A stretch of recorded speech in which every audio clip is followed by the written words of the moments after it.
before on the show, haven't we? And I don't know about you, but I get more and more annoyed. I don't know if it's an age thing, but you know, when you just wiped off your history and suddenly, you know, whatever you thought, whatever you learned at school, all of that history is just swiped away simply because, well, it doesn't fit in with the modern world today. But when did this become a thing? You know, because for you and I, we went to school and learned about all of those things, didn't we? Wherever you were in the world, your great leaders, good and bad, the good bits, the bad bits, all that sort of stuff. And then, of course, just generic history about what happened to the world and the Romans, the Elizabethan times, the medieval times, all of that sort of stuff. You were taught to be proud of your heritage.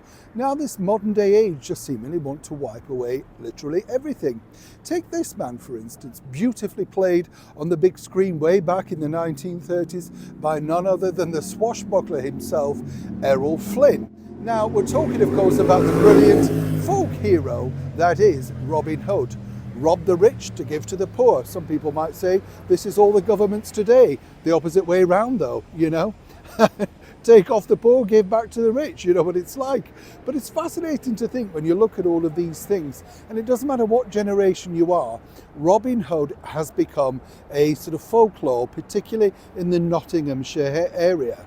In my area in Yorkshire, we also take credit for him basically stating that he passed through certain areas, and in fact apparently in certain areas they claim that he passed away there. But who truly knows with all of this history? History gets moved away. What we do know is he existed and he was a pivotal part.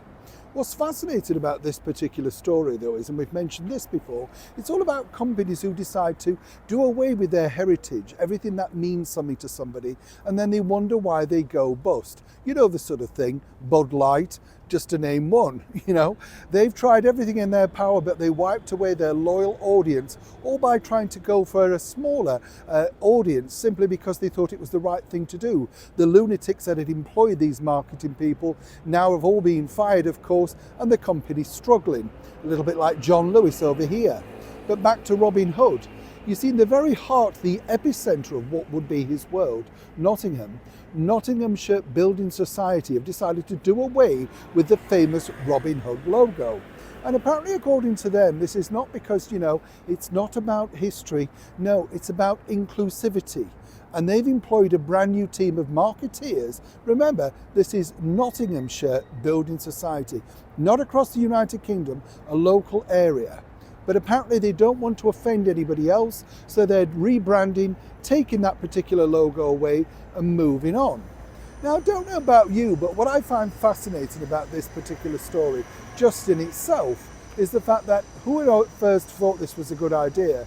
And secondly, as now people are bailing out with their accounts, taking what little money they've got left, this will surely be another company headed for bust. And all because of a green man wearing tights and a bow and arrow simply has offended so very few. Now, do you agree with me? Is this utter madness in the world that we're living in today? Please also, if you can, like and share. Neil Sean in the very heart of London.